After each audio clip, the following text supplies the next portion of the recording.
Bonjour et bienvenue dans ce flash d'information. Nous sommes mercredi 6 janvier et tout à l'heure se tiendra le tout premier Conseil des ministres de l'année 2021. Ce sera au Palais de la Présidence de la République en présence bien sûr du chef de l'État, le président Alassane Ouattara. Nos équipes également sont sur place, leur compte rendu dans nos différentes éditions du jour. Hier mardi, les principales dispositions de l'annexe fiscale 2021 ont été présentées aux entreprises et aux organisations professionnelles du secteur privé.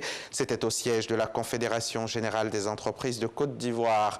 Des mesures à caractère social liées à l'encouragement de l'épargne et à l'accessibilité des produits pharmaceutiques ont également été adoptées. Les précisions de Jean-Luc Gbangbo tout à l'heure dans le 13h.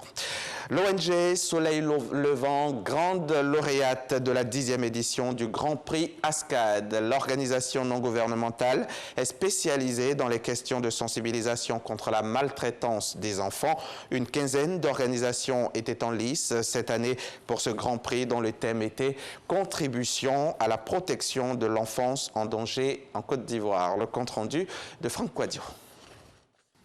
Alors, le lauréat est... L'ONG Soleil Levant est le Grand Prix ASCAD 2020. Cette organisation qui œuvre en faveur des droits et de la sensibilisation contre la maltraitance des enfants a été choisie pour la 10e édition de son Grand Prix par l'Académie des sciences, des arts, des cultures d'Afrique et des diasporas africaines. Nous avons eu, avec l'appui d'un partenaire, à initier une action très forte, à mener le préfet de région à prendre un arrêté interdisant les règlements à l'amiable quand il s'agit de la violence faite aux enfants.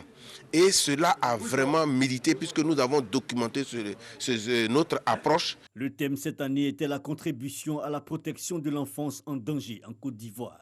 Les enfants ne doivent pas être maltraités ou réduits à des sujets passifs nécessitant une protection particulière parce qu'en danger, ils doivent eux aussi être en mesure de participer à la construction de la société.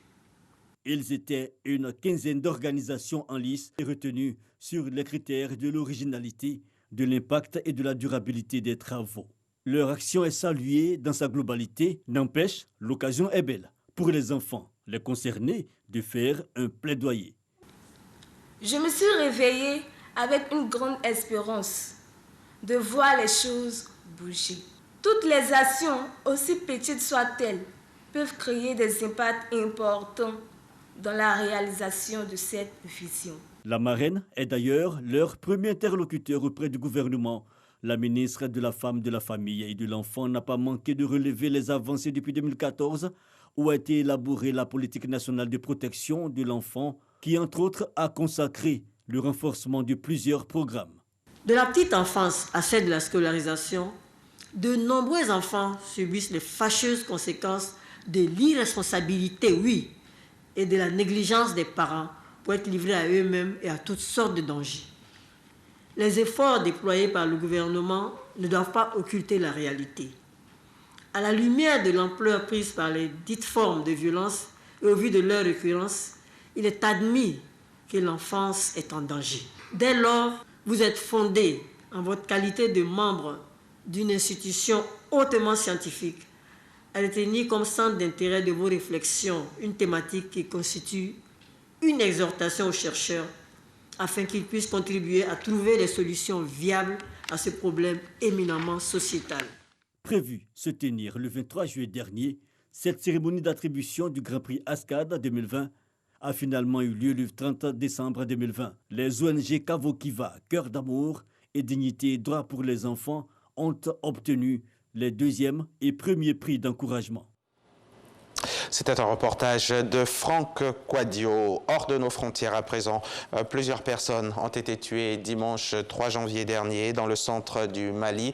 L'armée française affirmant ce mardi avoir frappé des dizaines de djihadistes, tandis que des villageois et une association locale parlaient, eux, de civils atteints par un appareil non identifié lors d'un mariage. L'état-major français admet que la force Barkhane a bien mené une opération dans la région de Douentza, non loin du village de Bounty, mais pour l'heure, il est cependant difficile de savoir ce qu'il s'est réellement produit cet après-midi-là dans cette zone reculée du Gourma malien.